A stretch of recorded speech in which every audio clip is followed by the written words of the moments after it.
Everyone has a bright light inside of them that deserves to be seen by the world. That's why it's time to shine the light on the extraordinary who are accomplishing phenomenal things. This is the Shine Out Loud Show with Lillian Ogbogo. Good afternoon, good evening, good morning, wherever in the world you are, and welcome to another episode of the Shine Out Loud Show. Now, this is the brand new season, brand new era, 2021. We know how we're flexing, and I have to tell you guys, I'm always excited. I'm always excited when I get to speak to amazing people, when I get to speak to amazing men and women who are from the community, who are killing it in their fields. And let me put it this way, tonight is no exception, except I'm not excited. I am proud. I am elated. I am humbled. And I don't think there's enough adjectives to actually define what it is I'm feeling right now for two things. I'm interviewing someone who's a friend, but also I'm interviewing a person who, when I started this journey into, I want to record, I want to ask questions, I want to get my voice on digital so I can actually get comfortable. My personal journey when I was struggling with speaking in public, this was the woman who was there for me. She was one of the first two people I ever interviewed way back when. And I'm talking 2009. Yes, there have been children who now have children in that time, but what can I tell you? I get the pleasure of interviewing Noreen Makosewe. Noreen, welcome to the show. Thank you so much, Lillian. It's so good to be here. I can't believe it's been just over a decade, but it's such a pleasure and an honor to come back and to have a chat, have a conversation with my friend. Thank you, thank you, thank you. This is gonna be a bittersweet show because we were talking before we started about how far you have leaped, and your business started as Radical Leap. And I remember way back when you had this logo of a fish leaping out, and I looked at your new logo and I looked at how it's developed and grown.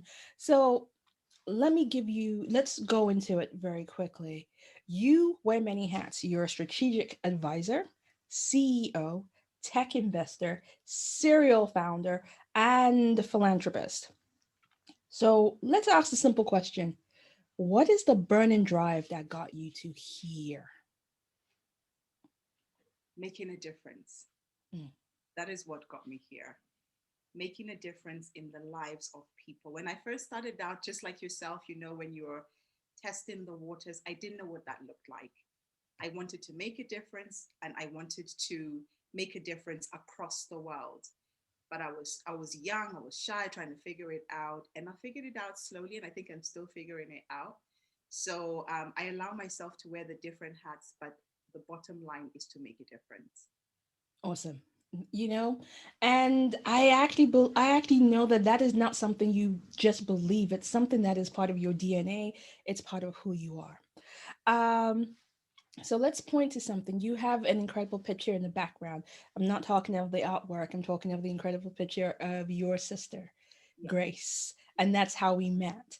And she was an incredible woman, and that's your older sister. So business and entrepreneurship has been in your DNA, has been in your family. How has it been going from losing such an, a person that held you, supported your growth? How did you pick back up and decide to continue to impact other people? So yes, Grace. So I brought my tissue just in case. So if I need to, please bear with me. That's fine. Grace was my older sister, passed away in 2016. Um, she was born just before me. We're literally born a year apart, and she was the creative in the family. She was when I remember when we were growing up. She used to do crazy things in the house, and my dad would buy her whatever she needed to cut up, whether it was fabric or thread, whatever it was that she needed. Hmm. He'd buy it for her, and she'd make her own clothes and make her own ornaments and make. And I just used to observe because that it really intrigued me. It wasn't in my personalities and I didn't want to be like her, but I just really admired that this person could be so creative. And when we moved to the UK, she went a year or so ahead of me, and I joined in '96. My journey was slightly different because I was very introverted as a child. I was very shy. She was more extroverted. So she was in my youth, she was the door opener. She's the one who'd open the doors and I'd come in and mingle in her crowd and in her world and in her environment, which was very colorful, as you remember. We used to attend a lot of festivals. Very colorful. Her hair was blonde. She had dreadlocks and she'd wear every color. Whereas down to her waist. The first time I met her, I was like, oh, okay. And the way she lived her life, he was like, Noreen, wear as many colors as you want. It's your life. And she had no rule. Whereas the rest of us would be like, okay, just mix a few colors and that is enough. For her, she'd wear literally all her clothing would be the color of this painting. Yep. Pretty much. And I loved that about her. I really loved that she wasn't afraid to break barriers. And she wasn't afraid she didn't want to fit in. And I really liked that about her. I was more introverted, but mine was more, I was a creative problem solver. So I was strategic in thinking. And that is where we gelled, where she was creative. I'd bring solutions with strategy. And our entrepreneurship comes from my mom's side. So my mom was very entrepreneurial. My parents split up when I was quite young. And so I think out of that, we were taught really young how to manage money when my mom had to travel, make sure you budget, write the price of milk down, write the price of bread down, make sure I have my change when I get back. And so when Grace passed away, there was a lot of lessons I got from who how she had lived her life, who she had been. And the one thing that I remember a lot was I used to tell her a lot about the Radical Leap. I was like, I want to set up a company. I want to set up a company. And I used to talk to her all the time about it. Every evening she'd come to my house. I said, I want to set up so one day she was like, why don't you just set up the company already? You're giving me a headache with setup. I said, I'm going to. And I just kept talking about it, what it was going to be like, what it was going to. And one day after work, because she worked in the City of London, she came to my house, she didn't tell me she was coming. And she came with a box of cards. And she had printed me business cards with everything that I was doing at the time. And she'd called it the Radical Leap Company. And she gave it to me and she says, go and run your company. And that was how the Radical Leap was born. Oh, wow. Yeah, that's Grace. That was yeah. So she really pushed me and picking up, like you asked, after she passed away, I just keep remembering the lessons, the opportunities, the doors that she opened for me when I was younger, things that she taught me, and just following in her footsteps in some things, but also living my own life, my own way, on my own terms. So that's beautiful. And yeah, she had an impact on me as well. I still remember, and there's one thing I'm yet to complete, and I still have her in my ear going, babes, where is it now? Where is it? You said it's going to be that. Where is it? I still have her in my ear. So yeah, she was, I remember I described her as this, she's like a black hole, not in the sucking everything away. No, she had this gravitational pull. Once you were in her presence, you couldn't leave. It was just impossible to leave. And she had this ability she looked at you and you felt important. yes. I think that's the only way I can phrase that. She looked at you and you felt important. Yeah. And that was something really powerful. She had this very incredible way of gazing at people and speaking life to others. That was just, it was just a beautiful thing. And I think we will move on from here and we will touch on this a bit more. So you spoke about strategy as being one of your, should we say, your superpowers. And while doing our research, we looked at your trademarked Crystallize strategy. What is that? Crystallize was, it was born out of frustration, let me say. I initially set up the Radical Leap company as an executive coaching practice, but I quickly realized that coaching, as nice as it sounded back then, I didn't really enjoy asking questions a lot.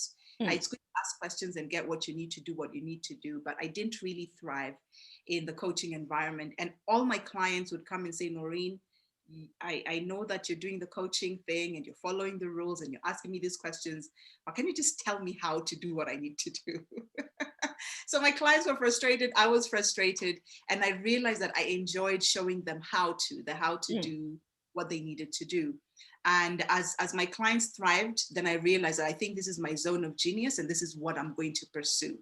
So within the industry, my company is, or let me say was back then, it was a really small fish in the big pond of the big consulting firms, the Ernst & Youngs and KPMGs and this big consulting practices. And I wanted to be, even though it was a little company, I wanted to operate it like the corporations, as small as it. Because I'd worked within the financial services industry, I worked within an investment bank, I learned a lot, and I loved how they did the corporate thing, even though I didn't quite enjoy the corporate environment. And so I took the best practices and I applied them to business. So whilst I was setting up my consultancy, I was also straddling a corporate job, doing the part-time entrepreneurship and part-time working. And I realized that strategy was what I really enjoyed, but I didn't have a toolbox that could not be purchased in the market, because people can go online and find lots of strategy and apply certain things to their own businesses. So I wanted to create a system that can only be found within our company, that will make us specialists in that, within the industry. And after a bit of research and learning and studying and finding what the types of frustrations our clients were experiencing, I developed the CRYSTALLIZE framework. And over the years, we've tried and we've tested it in different countries, in different companies, within different sizes of businesses at different stages. And CRYSTALLIZE is our framework for helping businesses launch, grow, and expand. And so that is what it is. We're really proud of it. And you can't find it on Google, which I really like. And what I love is the fact that it has the little TM on the side, trademarked. So in fact, let's actually jump off on that, because you've trademarked CRYSTALLIZE. How important is it for us as businesses of color to start looking at securing our intellectual property, to start saying we want to get things copyrighted, we want to get things trademarked? How important is that, especially in the time that we are in the world of Google? Yeah, it's crucial. I think anybody who has intellectual property that they know is their genius, it's literally something of generational significance. If you have not trademarked it, you're dead in the water. Because somebody can literally take it and then you're fighting for the rest of your life for your inheritance, for the inheritance of your children. I think it's important. I think it's important that as people of color, one, we are educated, but then a lot of us don't follow through on that education. And it's not an insult. It's we know that we have the information, but information and knowledge is not. When we take that information, you go into the world, you're going to compete against bigger fish, let me say. If you do not have the legal frameworks to protect your intellectual property, your business, your partnerships, whatever it is that you're doing, it's a minefield. And you're struggling against not just those in your locality, you're also struggling, you would be struggling against those in other jurisdictions, other countries, other regions. And if you don't have those legal things to protect you, forget about protection, let me say. You can't be protected. A lawyer cannot come and support you, help you, because you left your gates open, left your doors open, and somebody came and took what belonged to you. So I think it's really important that we actualize the protection of our property, the protection of our knowledge, the protection of frameworks. And those things come when we're inspired. Like, I don't know about you, but I wake up a lot between 2 and 4 a.m. And I think there's a lot of us that do that because we get sparks of inspiration and we write those things down. But beyond writing those things down, a lot of people don't act on it. And if you don't act on it, it's going to go to somebody else who's probably woken up at the same time, and we lose all of these opportunities. So I think it's really important. Yeah. I think in fact, the word is not I think. You have put a real nail on this, because you spoke about the fact that we are educated, especially from the Black and Brown community. If you want to go and find people with the most degrees, it is in our communities. Yet we work at I don't want to say this and I don't want to sound insulting, but we work at an ignorance level, because we think that those things, to trademark, to do those things, belong somewhere else. And I think the more we start seeing people that look like you, who are trademarking, who are saying, yes, do it because it is your right, the more things will change. And not in the next 10 years, in the next immediate future, as in the now. Absolutely. Absolutely. And the other thing, just to touch on that, is sometimes, or let me not say sometimes, a lot of times, a lot of people of color do not pursue these things because they think it's costly, but it's more expensive not to. It's more expensive not to. I remember when I was taking stock of my own, because we go through personal development, you want to be better, you take stock of your life on a regular basis.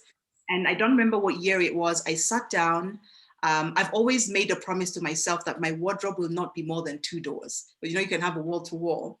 I made a promise to myself to travel light in life, okay? So my wardrobe will not be more than 2 walls. Maybe my jacket wardrobe might be bigger, but I looked at my clothes, I looked at my shoes, I looked at my bags, and I asked myself, if I had converted all of these things, and I like nice things, like a lot of women do, if I converted all these things into money right now, how far would my business be if I had invested that in my business over myself? And a lot of us, a lot of people of color, we're wearing our wealth. We're wearing it every day. We're wearing it in our hair. We're wearing Why it on are you our back. coming with this level of violence? I just put it out there, why are we wearing our wealth instead of investing it?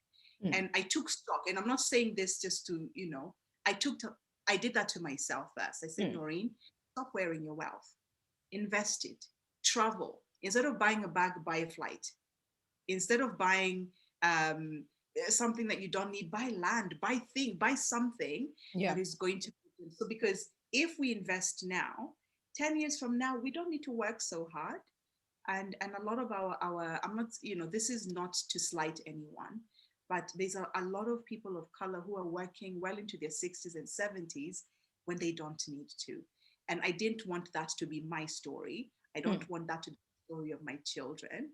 Therefore, it's important that we do that. We trademark, we protect, we take ownership, we own, and we pass that ownership down to our nieces, our nephews, our next generations. This is girl, you came with the violence first and foremost. People are gonna be like, who? Because we know how much those wigs cost in some cases, and we know people who buy wigs every month, and you're like, when you put it in the way that you've put it, it's like, we don't have excuses. Yeah. We do not have excuses. We honestly do not have excuses. If my wig costs 1,200, whatever it is they cost, and I don't have enough money to invest in stocks, I just really need to check myself. I cannot blame the other races. I cannot blame the institutions or the systems. I can't do that. I have to take ownership. If I've done everything I can and it's still not working, then yes, maybe we can point the fingers, but we need to systemize our knowledge. We need to take that money and put it where it'll grow, for ourselves and for the next gen. Wow, this is going to change this conversation we're going to have tonight, because we're going to talk about the work that you do, but also I think you've touched on something very important, which is investing. It's growing our money. It's taking stock on who we're being. So we're going to come back and touch on those things. So speaking of the work that you do, you work mainly with startups and get them to a point where they're able to launch, grow, and expand. So let's look at what it is. We know that the startups now almost a dime a dozen. Why do most startups fail? Oh my gosh, there's so many reasons. There's so many reasons. One of the top reasons, which was really interesting when I did the research, is there's people who have brilliant ideas. You wake up and you think the world needs this. I think the world is going to be amazing. I'm an entrepreneur, and they launch out, but the market doesn't actually need or want what it is that you're putting out there. Right. So there's a failure in market research. They don't gather the data. They don't study market trends. For example, the global pandemic has shifted so many things. And there's a lot of businesses that launched either close to the pandemic or just, we didn't know what was going to happen, but they hadn't done a lot of market research. So when the global pandemic hit, not just the pandemic, but there was all of the other mistakes that they made that caused their businesses to flop. There's those who don't know how to budget, don't keep records. When I first started my business, keeping records was a major issue. I didn't know what records I needed to keep and who needed to see those records when it was needed. There's mistakes with money, mistakes with finances. There's entrepreneurs, especially those who are not really aware, will take the money that they've earned and use it for themselves, and not realizing that there's a big chunk of the money you're earning that is not yours from the beginning. Forget it, touch it, don't look at it, doesn't belong to you. And they'll take it and they'll use it, and a tax man will come for them. So there's a lot of mistakes that small businesses make. Others, and one of the big ones is launching a business without being an expert in that particular industry. You bring together people, you have a great idea, but you have no clue how that industry works. You don't know the requirements of that industry, and you rely on everybody else to run your business without without their intelligence to run it. So there's a lot of reasons why many businesses fail as startups. But even with a global pandemic now, the reasons just, skyrocketed. Yes. And I think, okay, so we're in this pandemic. We've seen some people who've launched businesses in the pandemic and they're thriving. We've seen some people who have gotten lost. So what is the first advice you would give someone that says, okay, I want to start up, I want to start something. What do I need to do before I hit my launch button and go? What is the one thing that you have to do? Market research. There's launch processes, strategies that they need to put in place, but market research, I can't emphasize it enough.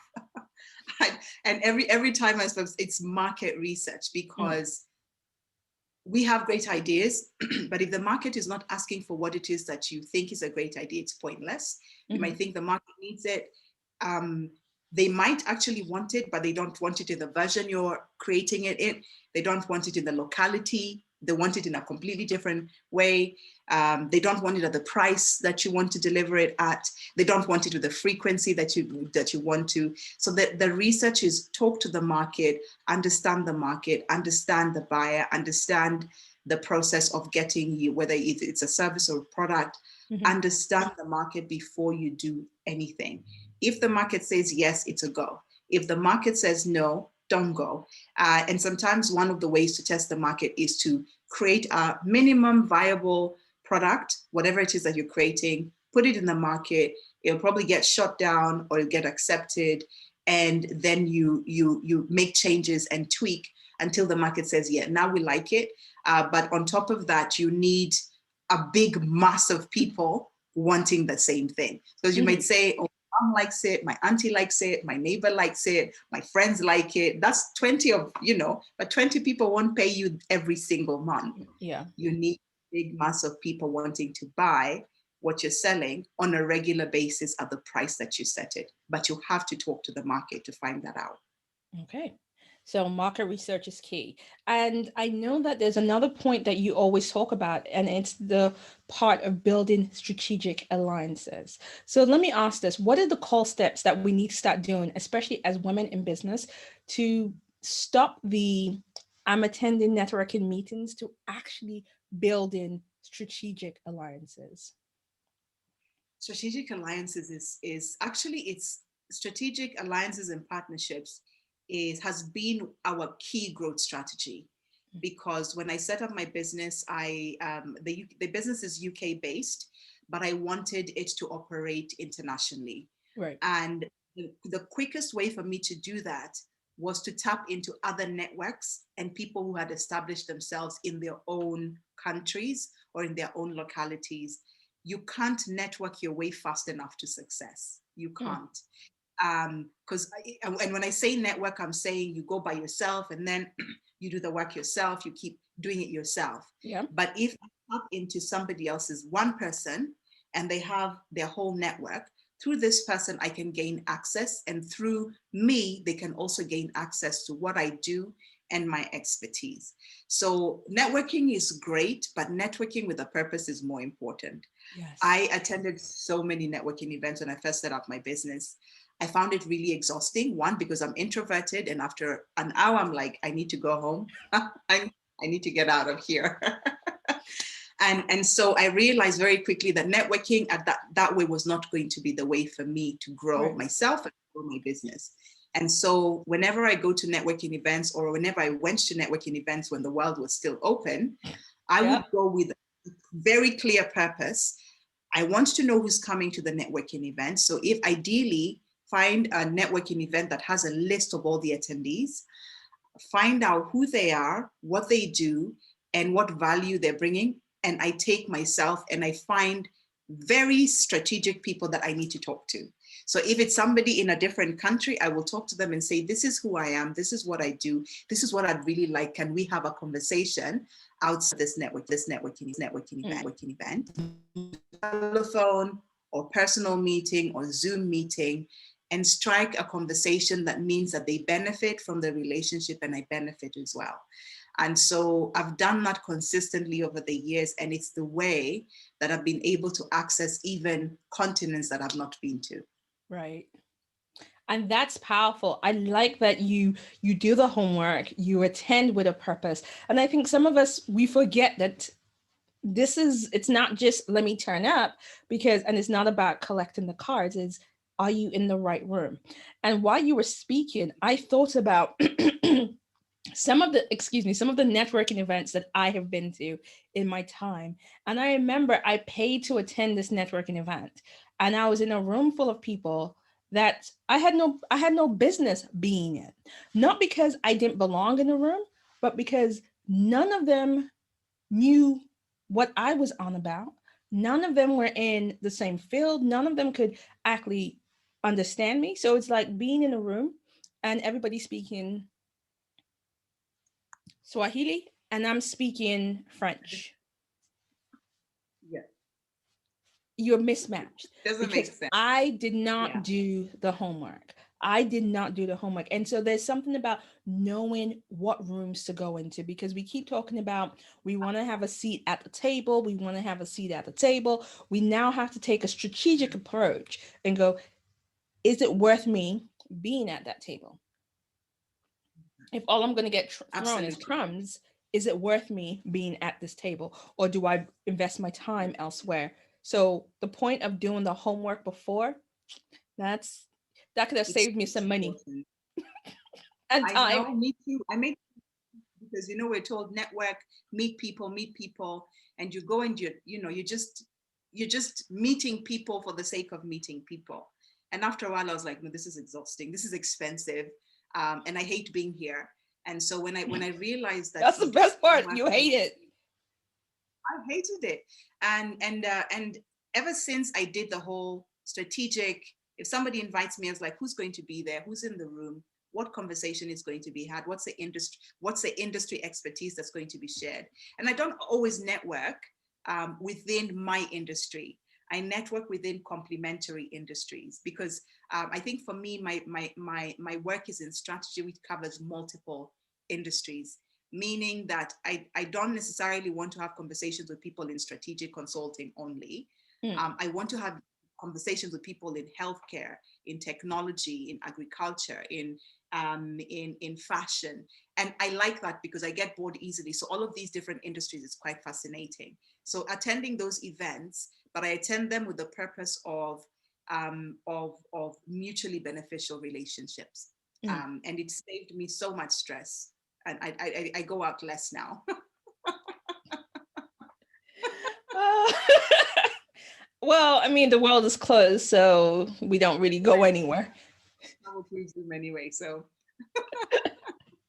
Okay, so let's get back on this. We're looking at startups. And so one of the things I wanted to find out is, I don't know if you heard about the report that came out in the UK today about there's no systematic racism. So we'll pin that report for a second, and let's kind of jump into the conversation about what is getting in the way of Black and brown startups from getting funding, the actual nitty gritty of it, and how can we work around it? Wow, man, that's a loaded one. That one is, I'll be honest and say it's fully loaded, the question. I think the context matters, right? It's no secret that Black and brown people always get the short end of the stick in very many industries. I mean, Yes. I've been on the receiving end, so I'm not going to deny that it's really difficult as, or has been very difficult as a small business, working with small to medium enterprises in ecosystems that are predominantly non-Black and non-brown. Mm-hmm. And one of the many some of the experiences that really inspired me to go international was, I remember a networking event in the UK I attended. It was one of those exclusive networking events. I was invite only. They said it's going to be amazing. We're going to have some investors in the room. And my business was newly started. There was going to be some speed networking. And we were going to meet people who would tell us how to grow our businesses really, really quickly, really strategically.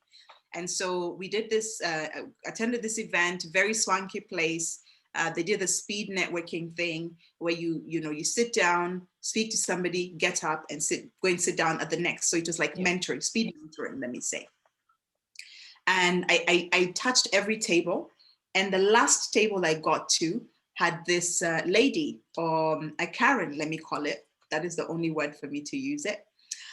That's the only word for me to use. And I remember sitting down. It had been a really exciting speed mentoring session. I was really pleased about everything that I'd heard. Mm-hmm. So when I sat at a table, you're given this 1 minute to tell them, do your elevator pitch and then get the feedback.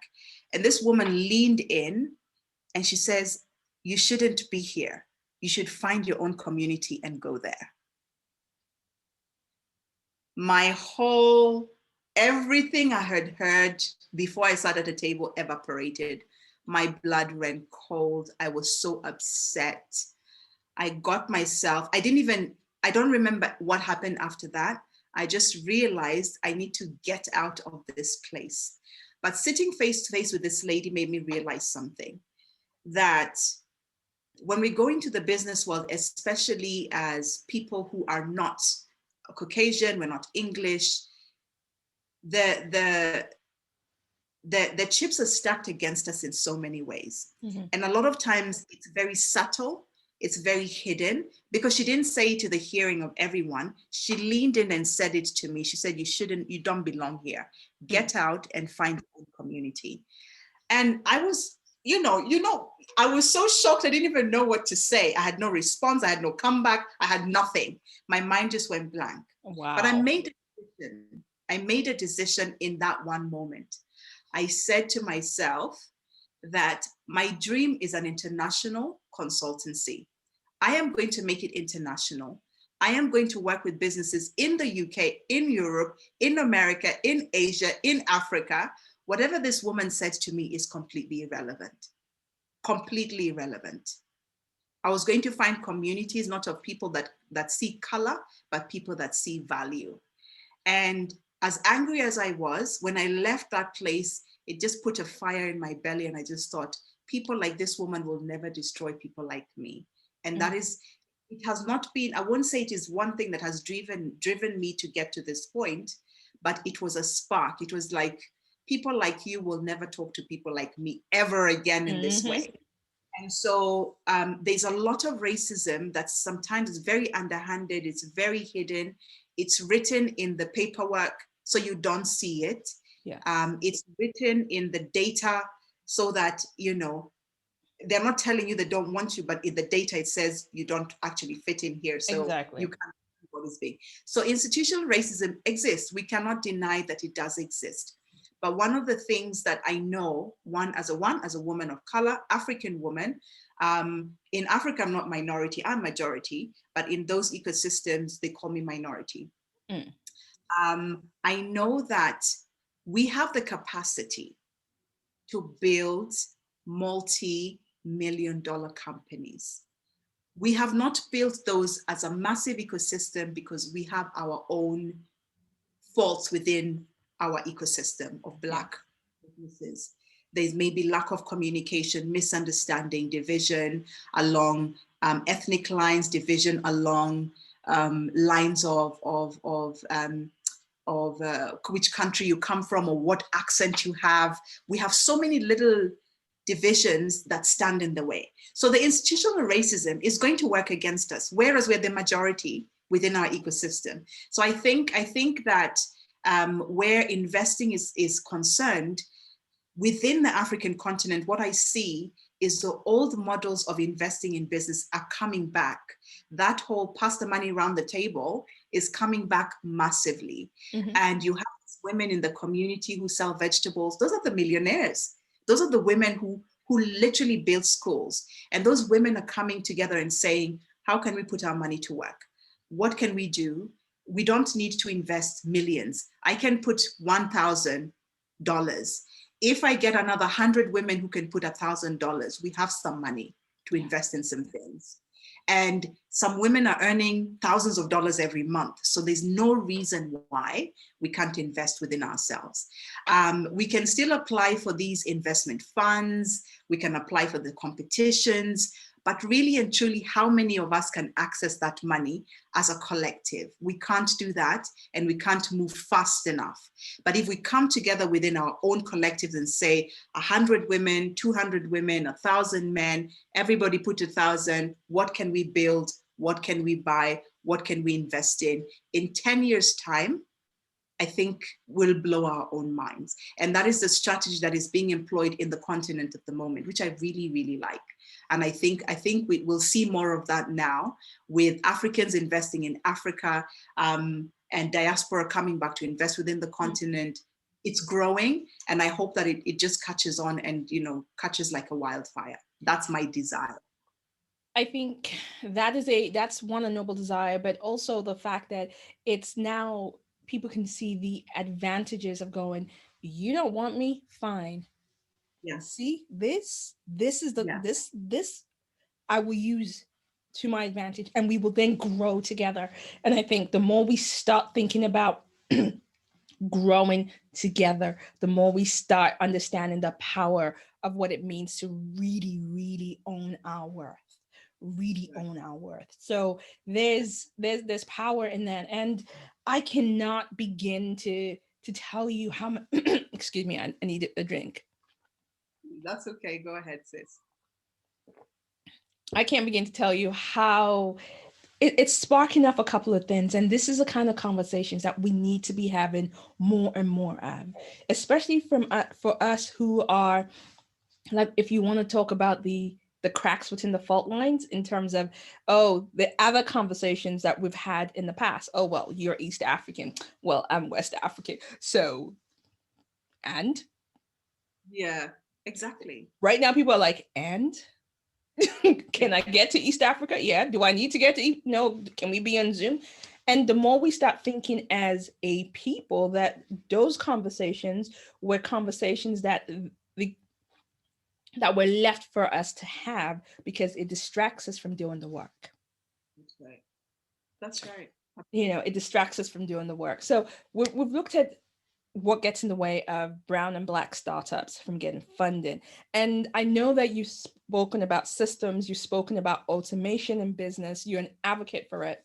But if you are a solopreneur and the idea of systems and automation makes you want to just, how can you minimize the fear around tech? How can you go, okay, I mean, some people are just getting to grips with Zoom and everything else just looks painful. How can you make it easy? Oh, you know what? The reason I'm chuckling is because that's the reaction a lot of A lot. In fact, let me. You mean let this me not say- reaction? Yes, there was like, oh my gosh, what do I need to do? What can I do? A lot of, particularly women-owned businesses, they react that way to technology. And I think for me, it's demystifying technology. Listen, this is technology. Your phone is technology.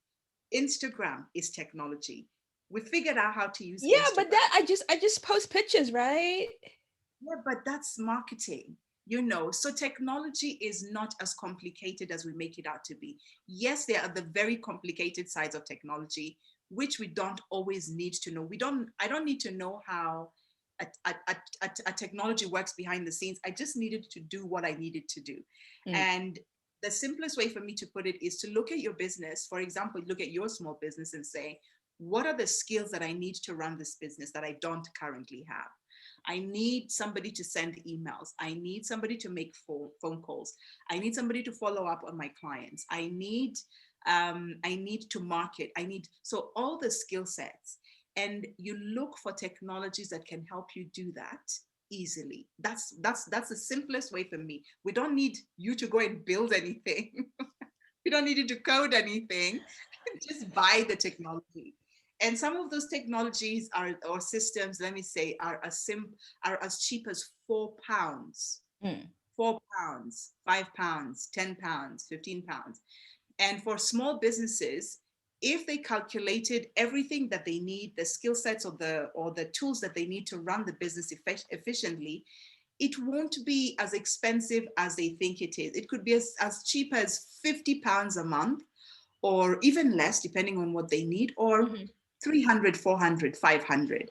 Now, if you spend 500 and you make 2,000, 5,000, 10,000, it's worth the spend. Yes. Of course, you need to assess how that tool is going to help you become profitable, efficient, and increase your productivity. And so when it comes to using technology, I usually say, just look at what you need and then buy the tool that will help you do that. Now, if it gets complicated when you think, oh, I'm going to have to build it, I'm going to have to do all these complicated things. Yes. The other thing I think people are afraid of doing is learning. And you tell them, here's a tool that's going to help you manage your team. Oh gosh, it's going to take me so long to learn. The video is literally 2 minutes long. 2 minutes. The video is 2 minutes long. Then you test it out. Then you try it and you learn how to use it. It might take you a day, 2 days, a week to learn, but the week is worth the investment. And if you feel that you don't really want to do all of those things, hire somebody to learn how to do it and pay the person to use that tool for you.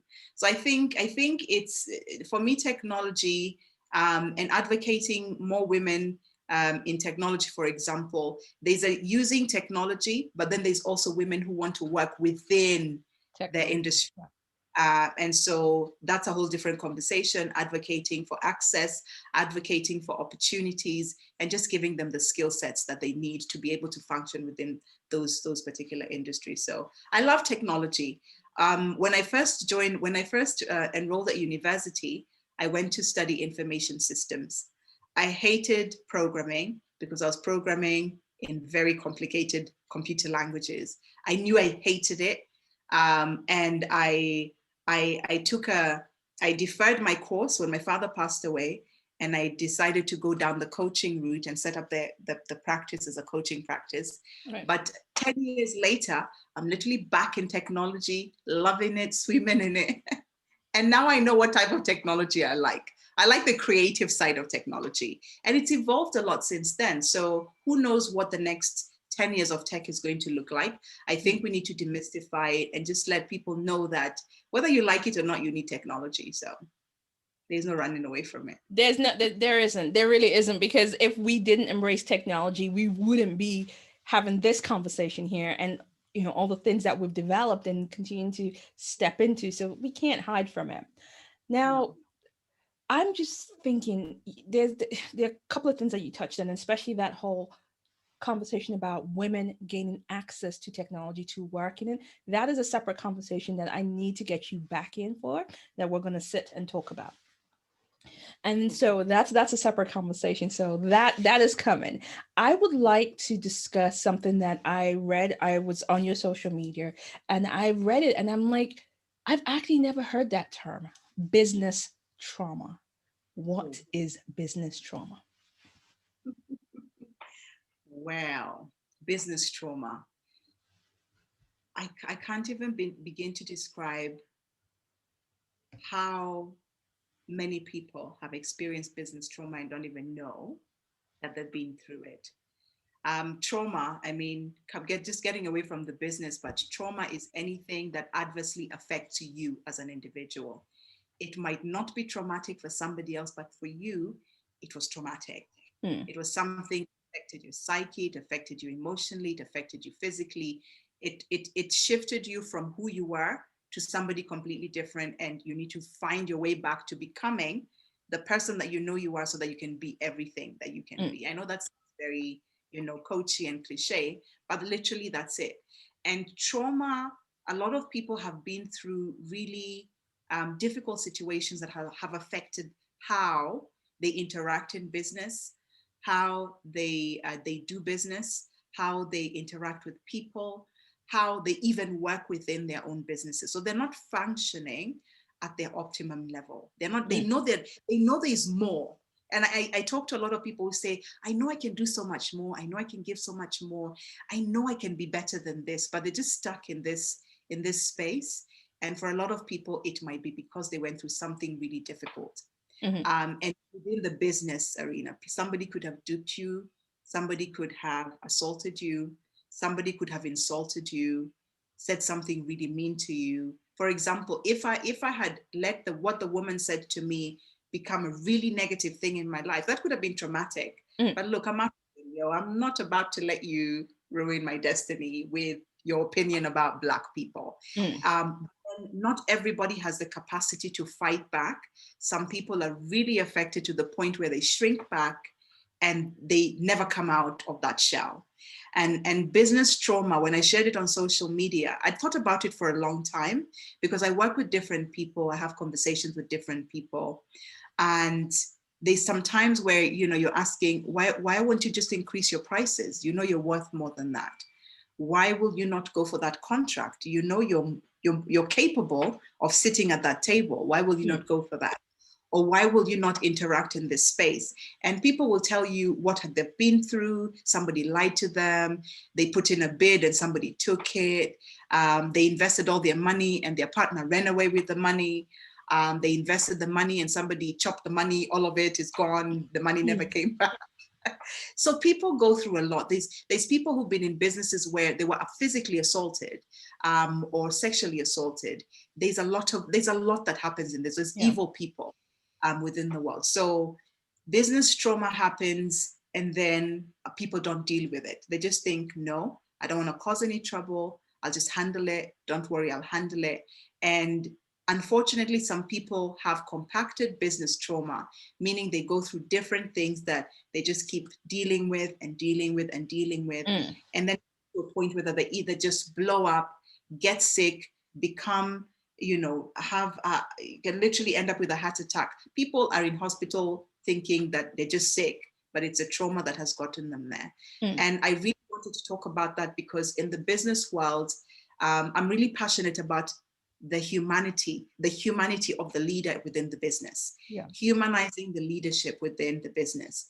If you've gone through a difficult situation, we need to allow leaders to be leaders and to be in a space where they can express that they went through something really difficult. And I wanted to share that, to open it up so people can talk. And I'm really glad I did, because so many women reached out, even men reached out and said, you know what, Noreen, thank you for talking to us about it. I'm now getting a therapist. I'm talking to a counselor. I'm so glad I cried and I let it out and I didn't realize that I'd been through so much. And there's a lot of leaders going through that. And I think it's funny how we make this concept of a leader, this fin that you put before the person. And so a leader is, and especially when we go on social media, the female boss, the boss chick, everything rolls off the shoulder. I think the fact that you talk about humanizing the person, the woman, the the man behind the leadership, man, woman behind said business is crucial. And you talk about being able to open up and say, this is what happened, when we have been taught as a people collectively, we have to keep our to ourselves. Yes. We have to keep our stories to ourselves. We have to hold it tight. That to show any weakness is is bad form. And you know the trope that goes around for Black women is, you know, that strong Black woman. Of course, nothing ever affects you. Yeah. And Black women are the biggest ones who are impacted by various diseases because why? Nobody knows. Trauma.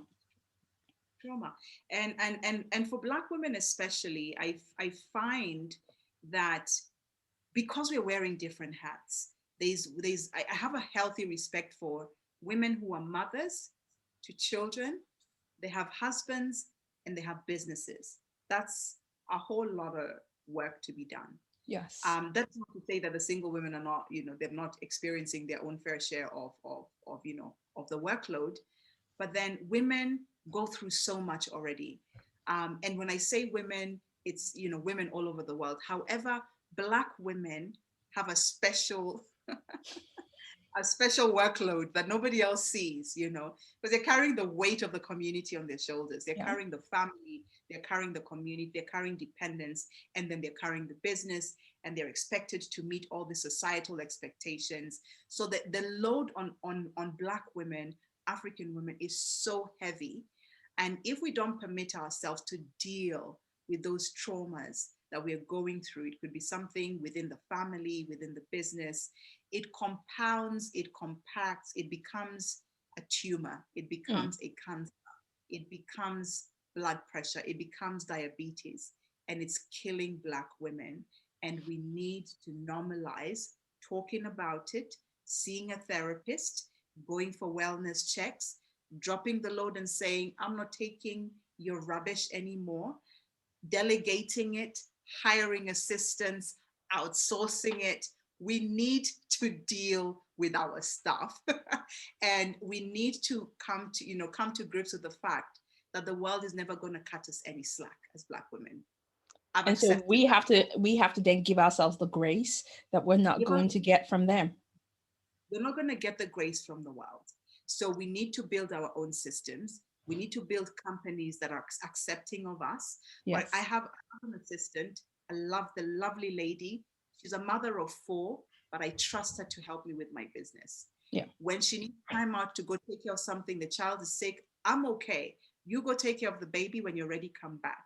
And if I give her that grace, she puts in extra. When she knows she comes back, the baby is fine, all the kids are fine. What do you need me to do? She'll go the extra mile. And that's a grace that we need to accord ourselves to deal with those traumas. Women, be nicer to women. Women, hire women. Women, employ more women. Women, build multinationals, bring more women in. No, this is not against the men, by the way, if we're going to listen to this. But then we need to build the spaces where we are in charge of how women experience the business world. Yes. And if it means I have to build a business that's going to employ women, that's what I'm going to do to change my generation and the next generation. And I think we need to do more of that. Absolutely. Okay. So yes, business trauma, we need to say no to that. We need to start hiring more women, we need to create, like you say, the businesses, the wealth, so that we can actually help create the spaces that we can actually thrive in more. That's right. Okay. All right. So listen, we have so much I haven't even touched on, and I think what it would be better served to have you come back on the show and for us to do the rest of it. But before I let you go, there's something I wanted to talk about, which actually sparked this conversation, us having this conversation, is you were talking about the power of words and talking about how they build or break, or how they can actually change the course of the world we live in. So how does words alone do that? Words are spiritual, and we give that spirit power when we speak. I know it's going to sound woo-woo, and Don't worry, it's you're because in a safe space. It's fine. Bring the boo boo. I'm going to woo-woo. When we look at the power of words, actually, let me backtrack a little bit. When I was growing up, my father was very affirming. He was very affirming of me. I was in hindsight, looking back, I was dyslexic, and he took the time out to speak to me and teach me, and sit with me every evening. He'd roll up his sleeves and come and do homework with me. Don't look at it like that. Look at it like this. Say it like this. And that was really powerful for me. Mm. And his presence in my life was very affirming for who I was. It shaped my being. But I also realized that I was very conscious of how people spoke to me and what they said to me. Mm-hmm. And the words that people spoke to me really sat on, let me say, sat on my spirit. Mm-hmm. And as I grew up, I became a teenager, I've traveled, went to the UK, I began to build my own life. I realized that I was drawn to people who are very particular in how they use their words. I really dislike people who are flippant and said random things and said, oh, that's just my personality. That's just who I am. I really don't like that because it affects people. And then I began to realize that when I spoke affirming words to myself, my life thrived. And when I didn't, it didn't thrive. And it affected how I felt. It affected how I behaved. And I began to study it. I decided to study it for my own self. Mm. And as I studied it, I went on the spiritual journey of understanding historically how people who've gone before us, the success teachers, used words to power their lives. And I remember reading this book by a woman called, I think it's Florence Scovenfield, I think. I may have mispronounced the name. And she talked about the power of words. I read Napoleon Hill and the power of words and what you say. I read the Bible. I read different teachers on the power of words. And I began to put it into practice because I thought, let me test it out and see. And I began to speak these words into my life. And whatever I spoke happened. And then I got into a season of my life where it happened immediately. If I said something, it would happen immediately. If I said something negative, it would happen immediately. So I thought, be careful about what I'm saying, who I'm saying it to, and when I'm saying it. And that has been something that I've really studied and employed in my life over the years. And whenever I want something, I'll speak it into existence like a lot of people do. I do it in my prayer time in the morning. And literally I see the manifestations. And so that is my story. And as I speak to people and show them how to do that as well, I see the power and the impact in their lives. So I'm really big on the power of words and how we use them for ourselves as well as in the lives of other people. I like this. I'm going to go and look for that book on the power of words, and I will share it, guys. I'll share it in the notes for you to find all the books that she's mentioned. So Napoleon Hill and this other one. Florence Scovel Shin. Okay, I shall look for that, and I'll put that in the notes. And then also you did this on your Instagram where you talked about the 7 affirmations that will accelerate business growth. So what are these 7 affirmations and Oh my why? goodness, I have to read them. Huh? I put them on Instagram. So can I grab them off of Instagram Of and read course, them? of course. Yes, so over the years, I've written affirmations. I actually have over 70 that I've written for myself, but I just put the 7 so that, people who are interested could, let me scroll down my Instagram, the power of words, 7 affirmations. Okay, so here's the 7. I add value to the world in diligent service to mankind. Yes. Opportunities and rewards flow to me easily as I willingly give and receive nothing but the best. I am an influencer and a difference maker, and I pursue excellence in all my endeavors. I am inspired by need, not greed. I seek to give before I receive. I attract good people, good things, and great experiences. I am a wealth magnet. I am a product of divine choice and divine design. My presence on earth is not by chance. I'm here to change the world. Greater is the power in me than the power in any obstacle before me. I Oh, always win. oh, these are good. So, guys, I will put the 7 affirmations in the show notes so that you can have access to them. If you want them, if you go onto Noreen's social media, it's on there on her Instagram. Yeah, these 7 affirmations just sit nicely. They do, don't they? Thank you. Thank you. And there's a book. I wrote a book. I took it offline, but I need to restore it because people have requested for it. So I'm working on that. Okay. All right. So, yes. So let me, well, actually, no, we've come to this point of the show where it's called our So Loud moment, where we celebrate either a person, a thing, something that you want to celebrate right now for the week, the month. We're a brand new month. So the month that's gone before, what is your So Loud moment? Wow. Does it have to be so loud? Somebody who's done something in my life or It can be a somebody? person, it can be your business, it can be even yourself, it can be something that you've done, something somebody else has done. You can choose who you wish to celebrate. Okay. Wow. There's so many people I would celebrate right now. I think right now I would celebrate my mom because my mom taught me so much without telling me those. I mean, let me say she taught me a lot just by me observing her Mm. live her life. She didn't have the easiest of lives. My parents split up when I was 13, and I saw her rebuild her life from nothing to who she became. She looked after her children and gave over and above even what we knew that we could see that she had. Her entrepreneurial spirit lives in me. The fighter in me is everything that she is.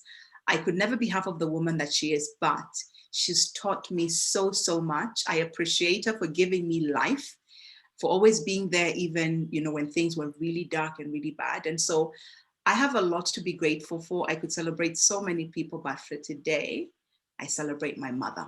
Her name is Margaret Osewe. That is absolutely beautiful. To Margaret Osewe, we celebrate you today. So thank you for being the woman that you were and are. So that is just beautiful. And I think that is a brilliant place to come to wrap the show up. I think the only question I ask is how can people contact you? They can find me on social media, LinkedIn, Twitter, not Facebook, LinkedIn, Twitter, and Instagram, Noreen Makosewe. And my website is radicalleap.com. And the second website is Dream Accelerator Academy, but that's just a resource hub for businesses that are bootstrapping their way in business. So I'd love to connect, so please do reach out. Awesome. Guys, you know what to do. If you've enjoyed the show, give us a shout out, give us a like, hit us on the socials. But most importantly, go and connect in with Noreen. Find out what she does a bit more, a little deeper. Find out how she can help you build strategic connections. Find out how she can help you expand, grow, and expand your business. The time of just us being tiny fish in a big pond is over. We need to grow and we need to expand what we do because it's not just us anymore. It's how can we make what we do impact generations. So, Noreen, thank you for being on the show. Lillian, thank you for having me. It's been such a pleasure having a chat with you, and I look forward to it more. Yes. All right, guys, that's it. It's a wrap. You will see and hear from us very soon. Bye.